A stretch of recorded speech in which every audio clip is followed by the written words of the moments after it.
friends, good morning. Welcome back to our YouTube channel. So it's 4:09 AM and हम जा रहे हैं अमृत वेला के लिए और आज है हमारा day 2। Hi Richa, good morning. Good morning. ओम शांति।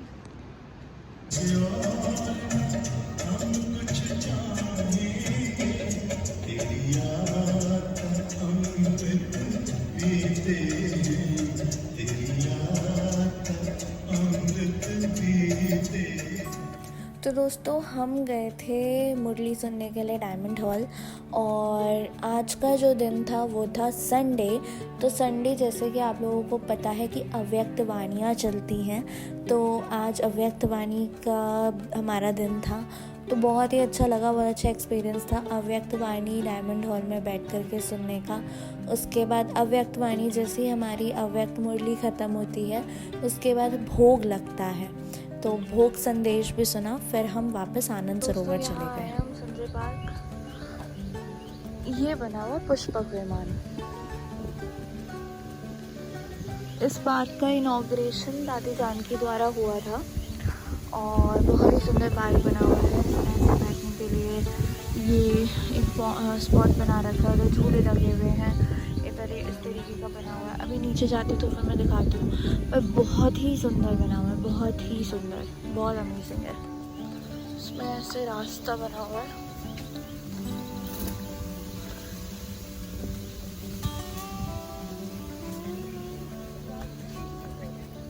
अरे वाह, देखो कितने सारे बाबा ने फूल बिछा रखे हैं। तो संजय पार्क की सैर करने के बाद हम लोग गए ज्ञान अमृत, मानसरोवर, तपोवन और सोलर प्लांट। सबसे पहला जो हमारा स्टॉपेज था वो था हमारा ज्ञान अमृत। ज्ञान अमृत क्या है अभी आपको ये आगे पता चलेगा, तब तक आप हमारे साथ सफ़र का मज़ा लीजिए और शिव बाबा को याद करते रहिए। जैसे बाबा को याद करते करते ना हम लोग जा रहे थे। यहाँ का मुझे एक इंसिडेंट याद आ रहा है। हम जब यहाँ जा रहे थे ना, तो मैं ऑटो में पीछे बैठी थी और पता है मैं बाबा को ना बार बार बोल रही थी, बाबा ऐसा ना हो कि हम जहाँ जा रहे हो वहाँ से पहाड़ का कोई व्यू ही ना आए, पहाड़ ही ना देखें। ऐसे मत करना बाबा, आपको पता है मुझे पहाड़ कितने पसंद है। तो इतने सुंदर व्यूज़ आ रहे थे पहाड़ के, इतना सुंदर लग रहा था, मतलब बहुत ही ब्यूटीफुल लग रहा था। अभी आप ये देखो, बाबा ने मुझे इतने सुंदर सुंदर व्यूज़ दिए हैं ना माउंट आबू में। एक तो माउंट आबू तो मैं यही बोल सकती हूँ कि वो बाबा का घर है, वो बाबा की नगरी है। तो mount Abu is very beautiful, बहुत ही सुंदर जगह है माउंट आबू, बहुत सुंदर हिल स्टेशन है। और बाबा ने इतना सुंदर हिल स्टेशन चुना है हम बच्चों की तपस्या के लिए, हम बच्चों को मेडिटेशन सिखाने के लिए। तो लो जी, अब हम आ गए हैं ज्ञान अमृत भवन। अब आप सुनिए ज्ञान अमृत है क्या। ये जो पूरा ज्ञानामृत का जो जमीन है, बिल्डिंग है, एक भाई जो है सुरेश भाई करके हैं, जो एक पूरे जमीन को दान किए 2015 में। और ये 2015 में बनना स्टार्ट हुआ था, 2 साल में बनकर पूरा तैयार हुआ। और 2017 में हिंदी समझते हैं सभी लोग? हाँ जी, हाँ। मतलब 2017 को मतलब ये बिल्डिंग का उद्घाटन हुआ था। और देखेंगे सर कहीं होगा तो वहाँ पर लगा हुआ बोर्ड है, तो उस पर आपको देखने के लिए मिलेगा। तो ये प्रेस एजुकली ये है कि यहाँ पर ज्ञानामृत, चाहे मीडिया हो, चाहे कॉपी किताब, आपको जो भी बाबा से रिलेटेड मिलता है ये सब यहीं पर छपता है। और इसका इंचार्ज आत्म प्रकाश भाई, जो इनका मेन लीडर मतलब मेन हेड है, जो इंचार्ज है, और आत्म प्रकाश भाई, ये सब यही मेन है। बाकी आपको देखने के लिए सब जो छपता है जैसे मशीन है, यहाँ पर आपको देखने के लिए मिलेगा। ठीक है, तो बेसिकली ये ब्रह्मा कुमारी की प्रेस है, जहाँ पे उनकी ज्ञान की बुक्स, मतलब जो किताबें हम पढ़ते हैं, जो पैम्फलेट्स हम पढ़ते हैं, जो छोटी छोटी बुक्स हम पढ़ते हैं, जो हमें मिलती भी हैं, एज एन गिफ्ट भी मिलती हैं, ठीक है, और हमें सौगात में भी मिलती हैं। तो ये वो प्रेस है जहाँ पे वो छपती हैं, जहाँ पे वो प्रिंट होती हैं।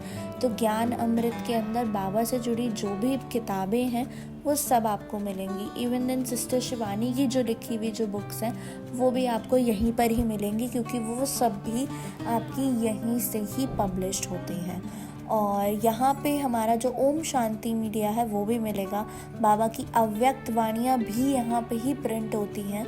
और मैं बता रही हूँ आपको, ओम शांति मीडिया की जो हमारा मीडिया का जो न्यूज़पेपर आता है ओम शांति का, वो भी आपका यहीं पे ही पब्लिश होता है, प्रिंट होता है एंड डिज़ाइन होता है। ये देखिए ओम शांति मीडिया, इसमें जितने भी ब्रह्म कुमारी से रिलेटेड न्यूज़ होती है आपको वो जानने के लिए मिलेगी। ये देखिए ये मशीन्स हैं और इसी के अंदर ये सारे प्रिंटिंग का और पब्लिशिंग का प्रोसेस चलता है।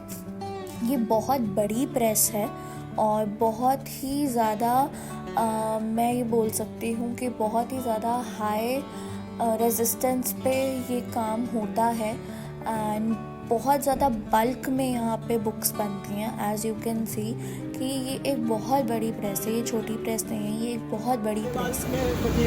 मतलब छापा गया, इसमें फिनिशिंग का काम हो गया, उसके बाद पार्सल हो जाता है। ओके।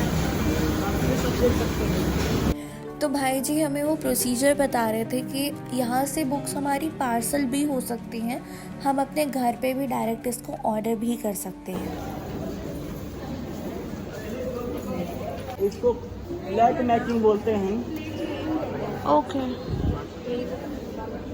फ्लैट मैकिंग का काम इसमें होता है, उसके बाद यही चीज़ मशीन में ड्रा करके बाकी कॉपी हो जाता है। अच्छा। यही चीज़ देखिए, जितना दिखाई देगा तो आपको यही प्लास्टिक वाला एक प्लेट।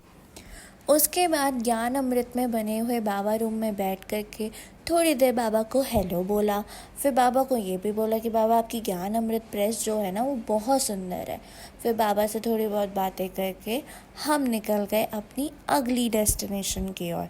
नेक्स्ट डेस्टिनेशन हमारी क्या थी? मानसरोवर कॉम्प्लेक्स। मानसरोवर कॉम्प्लेक्स एक बहुत ही ब्यूटीफुल कॉम्प्लेक्स है ब्रह्मा कुमारीज़ का, जहाँ पे लोगों के रहने की व्यवस्था है। और मानसरोवर कॉम्प्लेक्स का हमारा जाने का मोटिव ये था कि मानसरोवर कॉम्प्लेक्स में जो उनका टेरेस गार्डन है वो बहुत ही सुंदर बना रखा है। वहाँ पे तरह तरह के फ्लावर्स हैं, बहुत ही उन्होंने उसको इतना ब्यूटीफुली डिज़ाइन कर रखा है कि आपको देखते ही एकदम ऐसी अच्छी पॉजिटिव वाइब्स आएंगी। तो हम भी ऊपर गए थे एंड अनफॉर्चुनेटली उस समय मेरे फ़ोन की थोड़ी सी ना स्टोरेज फुल हो गई थी, तो मैंने फ़ोटोज़ ली हैं। मैं वीडियोज़ नहीं ले पाई ज़्यादा उसकी, मैंने फ़ोटोज़ ली हैं। बट ये कुछ इस तरीके का यहाँ का पूरा एम्बियंस बना हुआ था।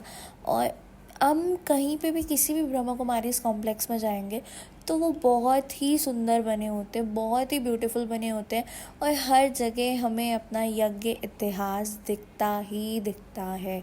वो तो जैसे कहते हैं ना हमारे दिमाग में छप गया है। और ये कुछ फ़ोटोग्राफ्स थी वहाँ से। यहाँ पे थोड़ी देर बैठ कर के हमने बाबा को याद किया, उसके बाद हम चले गए। और यहाँ क्या लिखा है? गो सून कम सून। फिर उसके बाद हम सब चढ़ गए पहाड़। अब आप बोलोगे आरुषि पहाड़? अरे छोटा सा पहाड़ का पत्थर था, हम उसके ऊपर चढ़ गए सारे बच्चे और दीदी, और थोड़ी बहुत हमने फ़ोटो वोटो खींचे। उसके बाद हमारी यात्रा आगे की तरफ प्रस्थान करी, तपोवन की तरफ। तो तपोवन एक ऐसी जगह है जहाँ पे ऑर्गेनिक तरीके से, जहाँ पे हमारे मेडिटेशन के तरीके से वेजिटेबल्स उगाई जाती हैं। और ये वेजिटेबल्स हमारे जितना भी ब्रह्मा भोजन बनता है उसमें इस्तेमाल की जाती हैं।